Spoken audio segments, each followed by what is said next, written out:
ஜெயிச்சா நாடாளுவேன், செத்தா வீர சொர்க்கம் அடைவேன். நான் எல்லாரையும் ஏற்கனவே முடிச்சுட்டேன். நீ அம்பு விடுறதுதான் பாக்கியம். நான் அரசியலுக்கு வருவது உறுதி. நம்ம அரசியலுக்கு வர்றதுக்கு முன்னாடி அட இவரெல்லாம் வரமாட்டாரியா, அவரே வரல, இவரே வரல, இவருங்க வர போறாரு அப்படின்ட்டு நிறைய பேர் ஜோஷியம் சொன்னாங்க.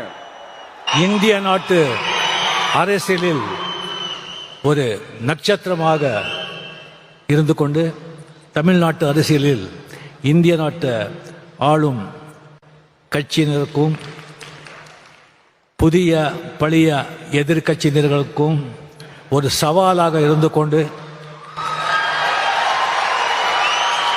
வாங்க 26ல பார்க்கலாம் அப்படின்னு